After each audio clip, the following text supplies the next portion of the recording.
privilège d'être les premiers à les découvrir, c'est aux spectateurs des Quinconces des Jacobins qu'il est donné. Un salon dont le vernissage a lieu le mardi toute la journée et le mercredi matin pour les vérifications techniques obligatoires des quelques 60 voitures présélectionnées.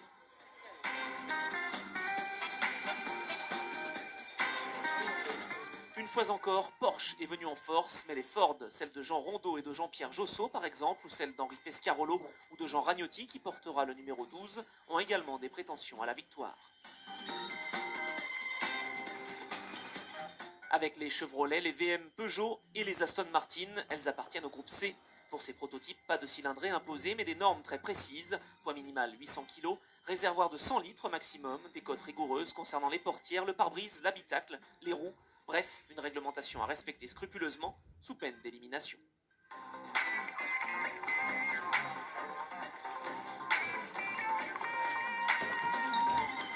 Elles sont 28 dans le groupe C, parmi lesquelles 3 Porsche d'usine numérotés 1, 2 et 3. Les 956 sont de toutes nouvelles voitures avec un tout nouveau moteur turbo développant 600 chevaux. Point de mire, la une que pilotera Derek Bell, associé cette année, encore pour le pire, mais surtout pour le meilleur, à Jackie X. Dans les autres groupes, Lancia, BMW, Ferrari et Mazda notamment compléteront ce brillant plateau. Dès le mercredi soir, tous les acteurs sont au circuit pour les essais qui vont déterminer les places sur la grille de départ. Sous les toiles, tendues entre camions et caravanes, les magiciens de la mécanique vont donner un cœur et une âme à ces créatures d'acier, de plastique et de gomme. Ainsi, les deux Ford Sauber qui partiront respectivement en 4e et 8e ligne. Chez Rondeau, ce n'est pas précisément la joie. Les essais seront décevants, une cascade de pépins, un amoncellement de petites pannes. En 2 jours, dira Jean Rondeau, j'ai eu plus d'ennuis qu'en 6 années.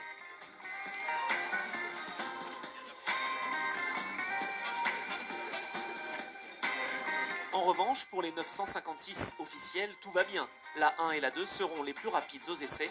La 3 sera moins brillante, 14e.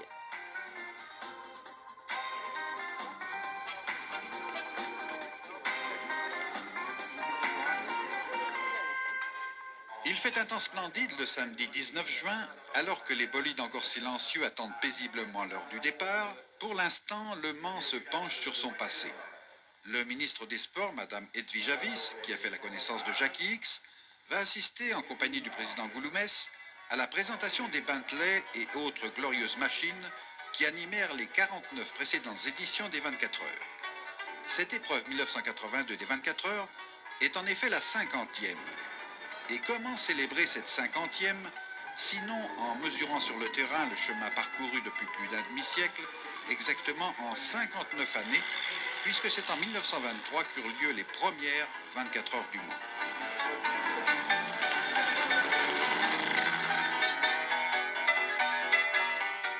« 50 ans pour une voiture, c'est énorme, et pourtant, elles n'ont rien perdu de leur brio.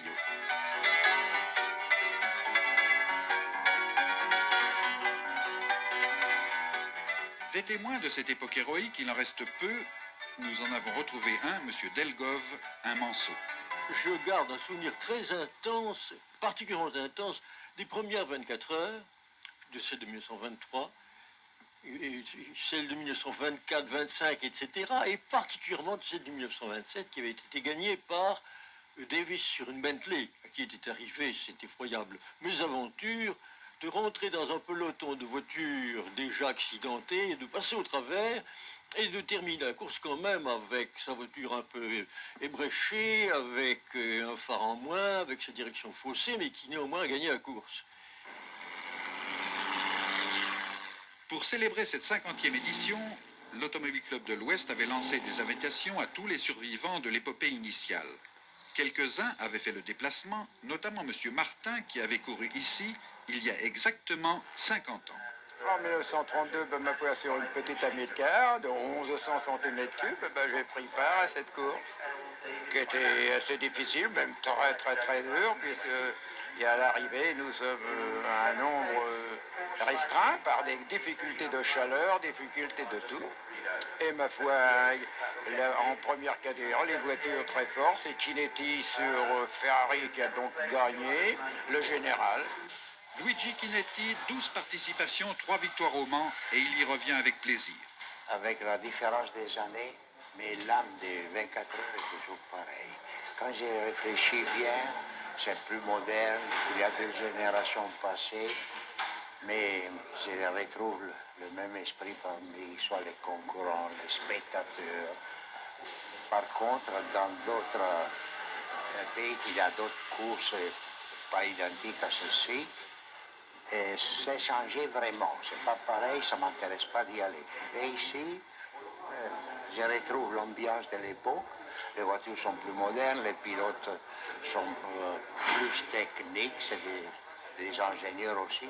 Mais dans l'ensemble, même les pilotes modernes, quand ils viennent au Mans, ils se mettent à la hauteur de l'histoire du groupe. Le moins qu'on puisse dire, c'est qu'il n'est pas le seul à aimer l'ambiance des 24 heures. Plus qu'un succès, un triomphe populaire pour le millésime 82.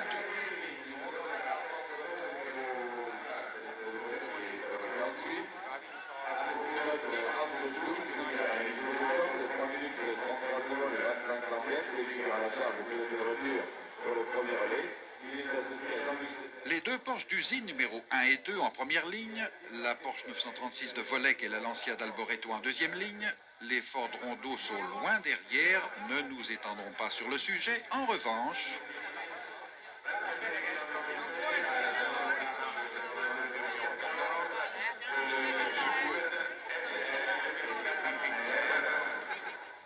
je rappelle qu'en pole position, nous avons Jacques X qui a tourné en 1 seconde et 4 centièmes de... Hurley Haywood. Ici, et c'est l'originalité du Mans, la fine fleur de l'endurance retrouve les transfuges occasionnels de la Formule 1, comme Ricardo Patrese.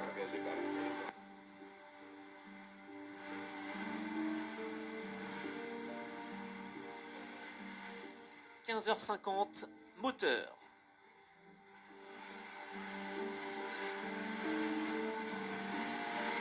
Le départ de cette 50e édition est donné par Luigi Chinetti, 50 ans après sa première victoire. Les voitures s'élancent donc pour le tour de formation derrière le véhicule du directeur de la course. Un tour qui ne compte pas, sinon pour la mise en température des moteurs.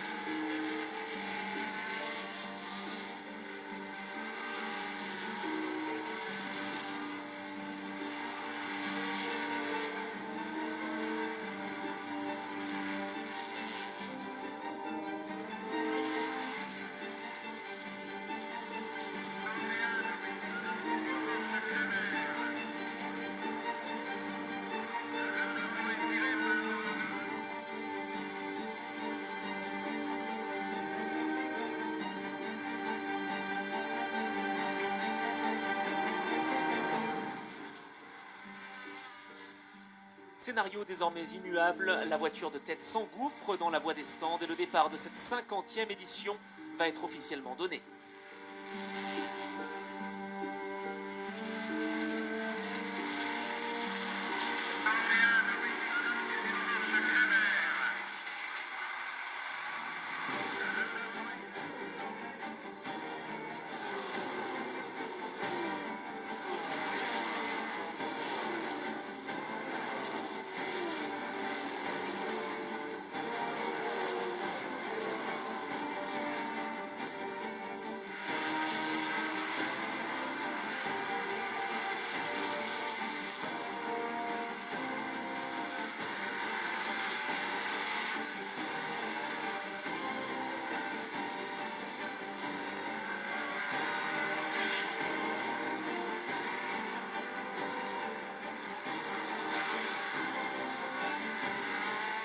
Les 2 Porsches officiels, la 2 devant la 1, mènent la meute des 55 bolides engagés.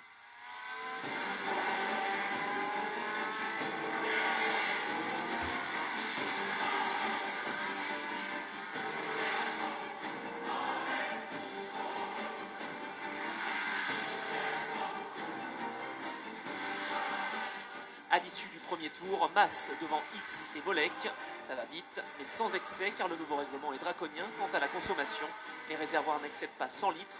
Le débit maximum des pompes est de 50 litres à la minute. Conclusion, il faut 2 minutes pour faire le plein et 25 ravitaillements seulement seront nécessaires lors de ces 24 heures. Les pilotes doivent surveiller les jauges, garder le pied léger et freiner le moins possible. Simple en théorie, mais difficile à doser, surtout lorsque l'on a des ambitions.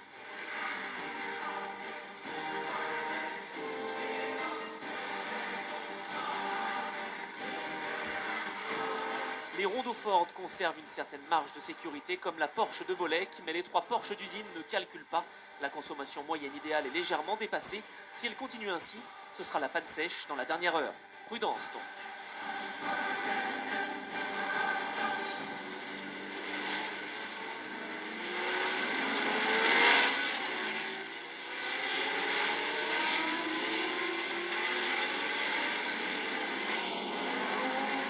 Premier abandon, la Ford de Villota et de Cadenet. Elle aura bouclé 7 tours.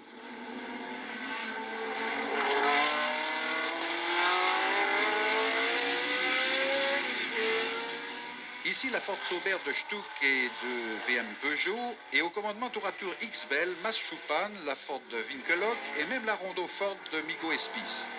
Ce qui ne doit pas faire illusion car les rondeaux, une fois de plus, ont les pires ennuis. Problème d'allumage, problème d'alimentation, tout se ligue, tout se conjugue, tout s'additionne pour accabler la vaillante équipe du constructeur Manceau.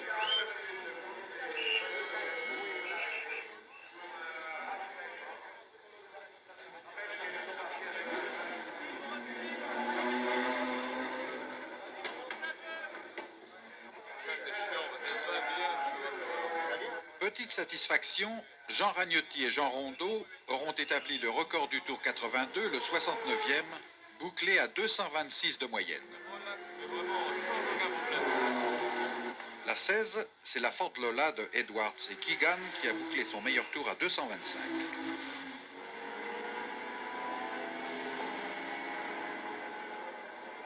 Josso Pescarolo, un tandem qui, comme bien d'autres, disparaîtra du classement dans la nuit.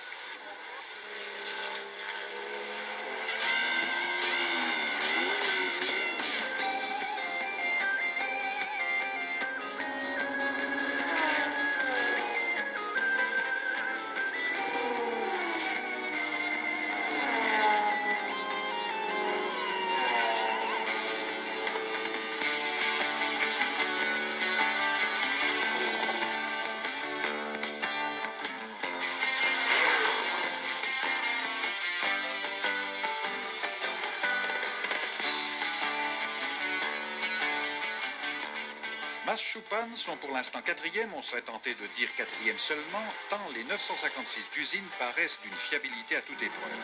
Elles sont toutes les 3 dans le même tour avec 2 Ford, la Rondeau de Migo et la Sauber de Stuck.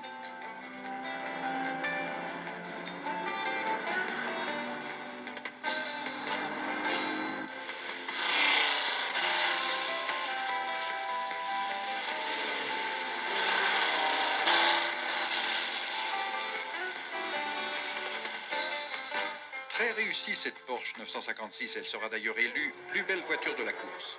Pour X qui arrive et pour Bell qui va repartir, aucun problème sinon, comme tout un chacun, de tirer le maximum de la machine avec le minimum de carburant.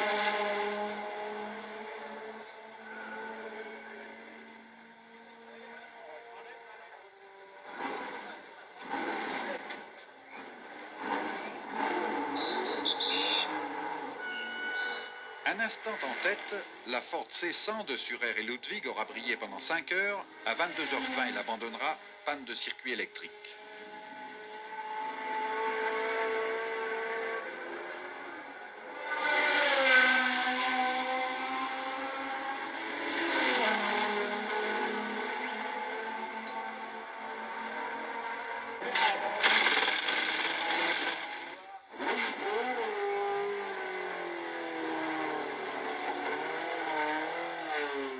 Chez Rondeau, accablé par le destin, il y aura pourtant 2 primes de consolation. Avec la 25 que pilote Iver Sautier Guitny, elle terminera à la 11e place, et avec la 38 qui se classera 16e. François Migaud, lui, aura vécu les extrêmes. la première place à plusieurs reprises pendant les 3 premières heures et l'abandon à 2 heures du matin.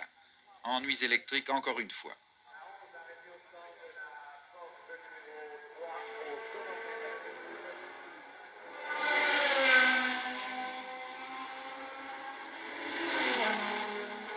Migaud, Spies, Lapeyre, un trio de spécialistes du Mans, c'est dommage.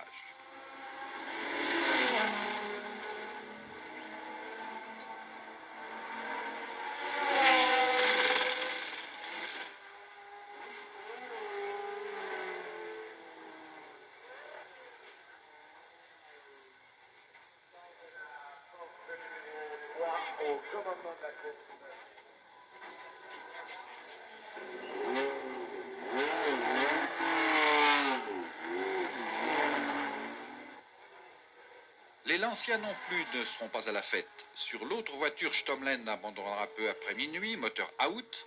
La 50, équipage Ghinzani et Patrese, tiendra jusqu'à 9 heures du matin.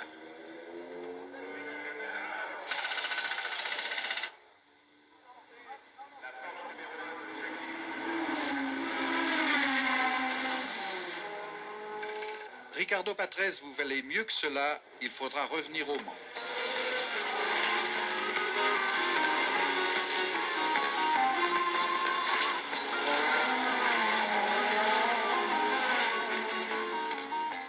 D'usine, 2 Ford Rondeau, dans un étonnant raccourci, la synthèse de ce qu'aurait pu être la bataille majeure des 24 heures du cinquantenaire.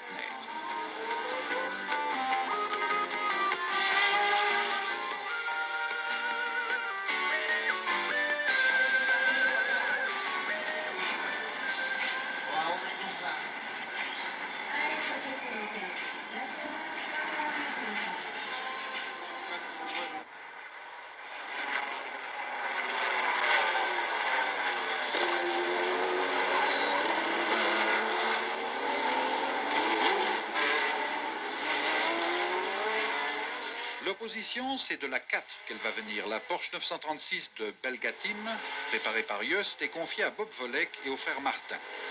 Toujours dans les 5 premières depuis le départ, une merveille de régularité. Des voitures qui apparaissent puis disparaissent, c'est presque un présage ou du moins la préfiguration de ce qui attend certains concurrents. 2 bilans, 2 seulement. À 22 heures, après 6 heures de course, 46 concurrents en piste. À 5 heures le lendemain matin, après 13 heures de course, 26 concurrents seulement. 20 sont entrés dans la nuit pour n'en plus ressortir.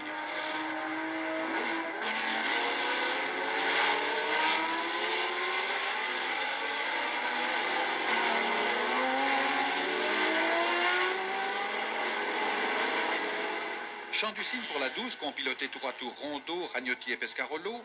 Elle était pourtant armée pour tenir tête aux Porsche d'usine, qui elles aussi étreignaient un nouveau moteur.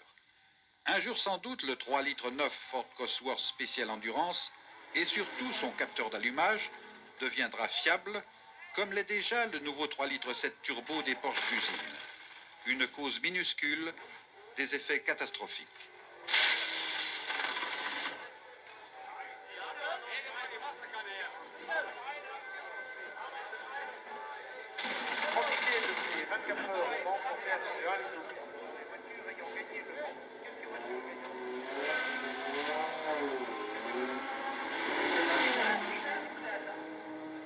Les 2 VM Peugeot aussi vivent leur dernière minute.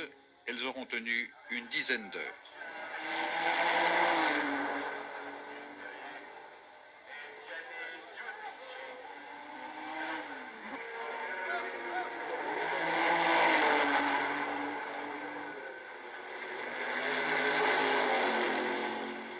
À la mi-course, les positions en tête sont les suivantes. X et Bell, suivis à un tour par Mas et Choupan, qui va repartir dans un instant au volant de la 2. 3e, Volek et les frères Martin à 4 tours. Et 4e, l'Aston Martin de Mallock et Phillips, qui compte 9 tours de retard sur X et Bell, et qui précède de 2 tours la 3e Porsche d'usine, celle de Holbert et Heywood. Et Porsche mène sur toute la ligne, en groupe C, en groupe 4 et 5, en IMSA GT et GTX, sauf en groupe 6, où la Lancia de Patrese est encore en lice.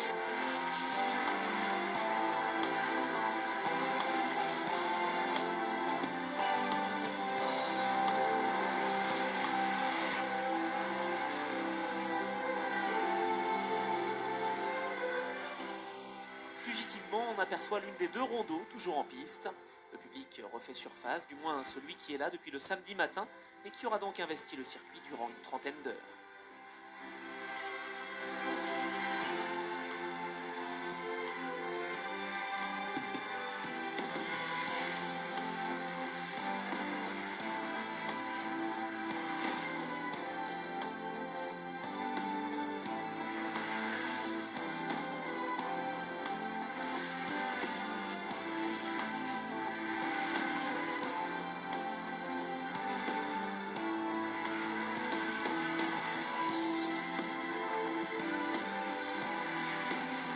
Celui-là ne verra pas le classement au petit matin, peu importe, puisqu'après 15 heures de course, les positions sont inchangées en tête, enfin presque, puisque la Porsche numéro 3 a rétrogradé à la 9e place à 21 tours.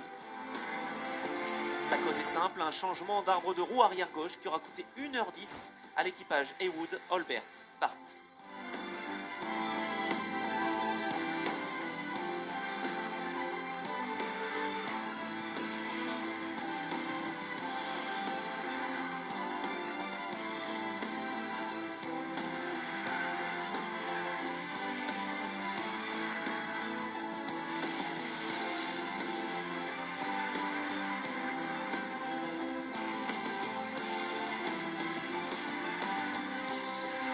Mais une fois que la voiture a retrouvé tout son punch, la Porsche numéro 3 va entreprendre une remontée sensationnelle. En moins de 3 heures, elle va regagner 9 tours, absorber 5 adversaires et se placer en 4e position à 9 tours du 3e, Bob Volek. Le quartet dans l'ordre est donc le suivant, 1, 2, 4, 3, provisoirement bien sûr.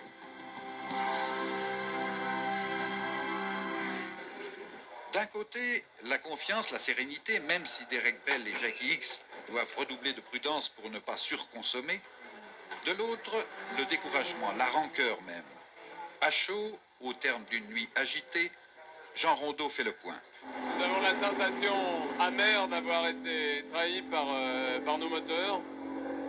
Et je veux dire que les seuls ennuis que nous ayons eus depuis que nous sommes au Mans depuis une semaine sont des ennuis de moteurs qui ont fait que nous avons raté nos essais. La preuve en est que nous avons tourné 20 secondes plus vite pendant la course, et d'ailleurs en battant le record du tour que pendant les essais. Et je veux dire que nous avons fait le moteur Cosworth a fait un merveilleux cadeau à Porsche aujourd'hui. Et j'ai la conviction qu'il serait souhaitable que Ford Cosworth trouve les motivations de faire de leur moteur, qui est un merveilleux moteur par ailleurs, de faire de leur moteur un véritable moteur d'endurance et se penche un tout petit peu sur la question. C'est tout ce que je souhaite. Amer Rondeau, mais on le comprend, surtout face à l'insolente santé des 3 Porsche 956. Midi. De ce côté-ci du circuit, aucune restriction à la consommation. Grand admirateur de Sergio Leone, notre opérateur, après ce joli plan, a campé les 3 personnages d'un western alimentaire, la bière, la glace et le jambon.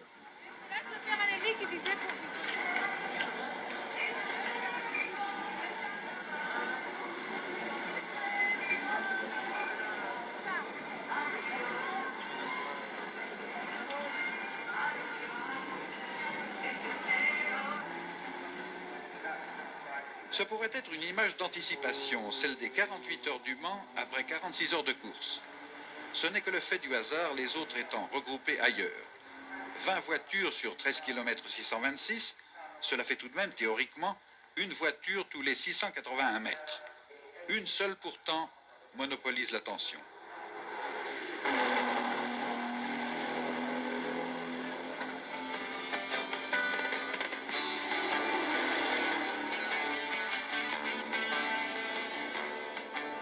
La Chevrolet Camaro de Hagan et Felton sera au palmarès. 19 voitures à l'arrivée, 18 classées. Et soudain, l'intérêt rebondit. La Porsche numéro 3, Holbert Heywood, grignote son retard sur la Porsche de Volek qui occupe la 3e place. À midi, 8 tours de retard. À 13h, 5 tours. À 14h, 3 tours seulement. Comme un vautour sur sa proie, Holbert fonce à la poursuite de Volek. Saluons au passage le courage et la détermination de Bussy, de Wittmer et de Driver, qui amèneront la Ford Rondeau 3 litres 3 à l'arrivée et à la 16e place.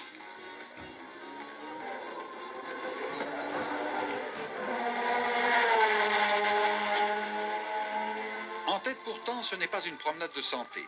La lutte Porsche contre les autres marques est devenue une lutte Porsche d'usine contre Porsche privé et même Porsche d'usine contre Porsche d'usine.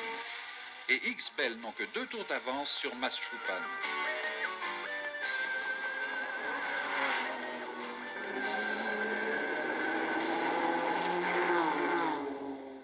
Il y aura tout de même une Lancia à l'arrivée.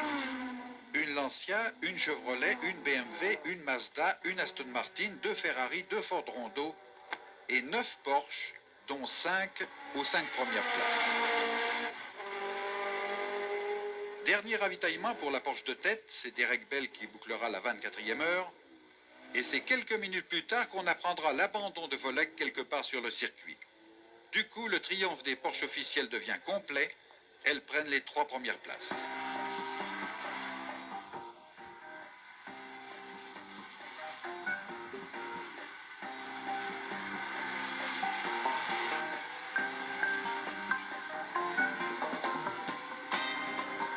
Derrière les 3 Porsches officiels, Fitzpatrick et Hobbs sur la Porsche 935 pointent à 30 tours et figurent en première position de la catégorie IMSA GTX.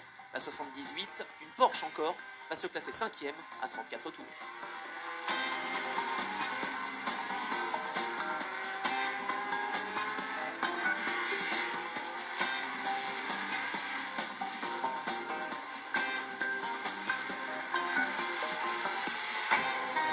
La course est jouée, le tiercé dans l'ordre sera 1, 2, 3. Les Porsche se regroupent pour le dernier tour, un véritable tour d'honneur.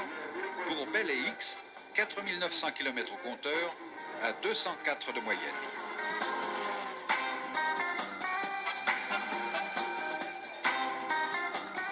Jamais l'expression mouvement de foule ne prend mieux son sens qu'à la fin des 24 heures du Mans. Et nul ne songerait à s'y opposer, d'ailleurs le pourrait-on. Ce débordement d'enthousiasme, cette ruée vers les héros du jour, c'est une volonté de vivre l'événement jusqu'à son point d'orgue. C'est aussi une manière spontanée d'hommage, de remerciement à l'Automobile Club de l'Ouest et aux centaines, aux milliers de bénévoles qui concourent à la réussite de cette grande épreuve.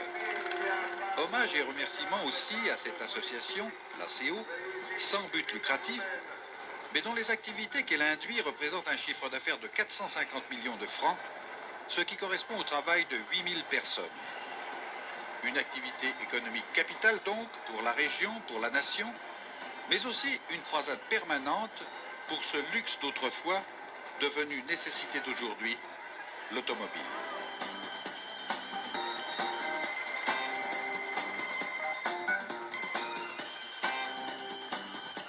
Revenons à la course. Contrairement aux apparences, ce ne fut pas du gâteau, estime Jackie X. Il n'y a pas eu de stratégie de course chez Porsche, c'est-à-dire que tout le monde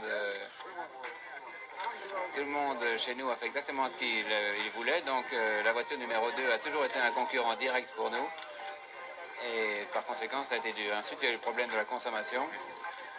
Et pour arriver à avoir des consommations correctes, il faut passer très vite en courbe, il faut freiner très tard en utilisant le moins possible le moteur. Donc c'est pas facile. Quant à Derek Bell, avec un sens très anglais de la diplomatie, il avoue s'être accommodé du règlement sur les restrictions de carburant.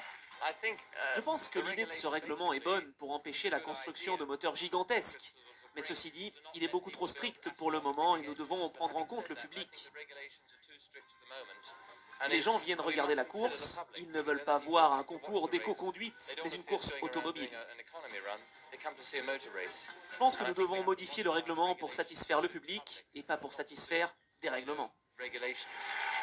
Et 6e victoire pour le tout nouveau président de l'association des pilotes des 24 heures. Avant tout, c'est un honneur pour moi, je dirais, de pouvoir être le président de tous ceux qui ont participé à la course du Mans et qui ont gagné le Mans. Je trouve que c'est surtout un signe d'amitié où on peut se retrouver et parler des choses ou apprécier les choses qu'on a faites sur le même terrain sur lequel on les a faites.